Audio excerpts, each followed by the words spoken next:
I notice when I read interviews with female CEOs, of top organisations, there's often a sense, she does this, she's amazing, and she's got 4 kids.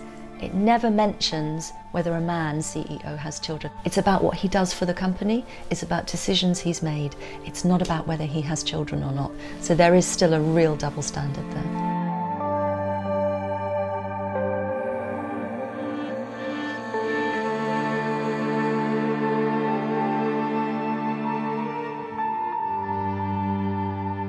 Existeix verdaderament una pressió important per a que les dones tinguin fills i, a més, que es crien, si pot ser, seguint un patró tradicional, perquè és l'Estat el més interessat en que això es produïsca d'aquesta manera. És una manera per la que les dones s'ocupen de la criança dels fills, s'ocupen de la família, s'ocupen de la cura de les persones dependents, i els homes poden projectar la seva personalitat en l'àmbit públic i desenvolupar-se professionalment.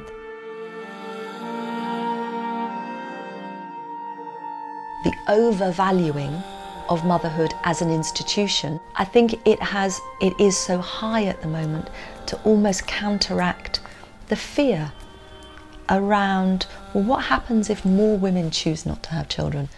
So I think childless women are now currently there, mothers are there as stereotypes. I think really what we need to do is we need to bring them to the middle. Me interesa mucho la figura de la supermadre. Yo defino a la supermadre como una mujer que no ha querido renunciar a ninguno de los ámbitos de sus intereses. Pero al mismo tiempo es una figura muy problemática porque viene a decirle a las demás mujeres que todo se puede hacer por triple y lo que no dice es que está agotada y que realmente no puede pensar en esa decisión.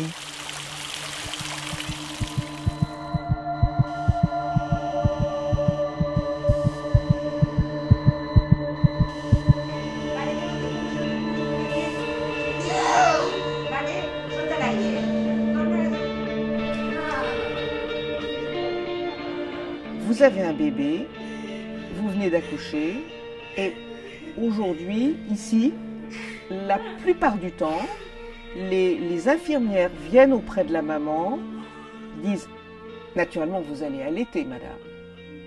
Et si la mère n'a pas l'air tellement convaincue, on lui dit cette phrase terrifiante « Vous ne voulez pas le meilleur pour votre bébé ». Vous savez, c'est difficile de résister.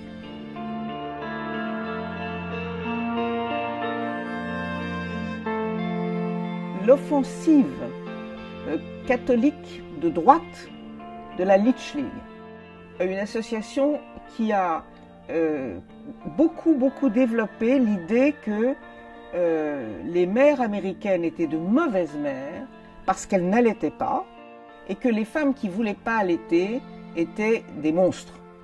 Des monstres. Et ce discours du petit groupe de femmes a eu une audience peu à peu avec les années extraordinaire. Si tú tienes una concepción de la maternidad intensiva, basada en una entrega total, absoluta y feliz hacia tu criatura, que solo vas a saber tú lo que le hace falta a tu hijo o a tu hija y que vas a excluir al resto de esos cuidados, pues eso tiene una carga y tiene un peso muy importante. Esa concepción de la maternidad lo que hace es volcarte a toda esa división sexual del trabajo en el hogar, a unas relaciones de poder muy claras, a una diferenciación muy clara de los roles de género, de a quién le corresponde qué y a quién no. Les conséquences de ce mouvement écolo, retour à la sagesse éternelle, ça effectivement sur les mères, les jeunes mères qui suivent ça, qui pensent faire le bien, des conséquences extrêmement dures. C'est une façon détournée de renvoyer les femmes à la maison.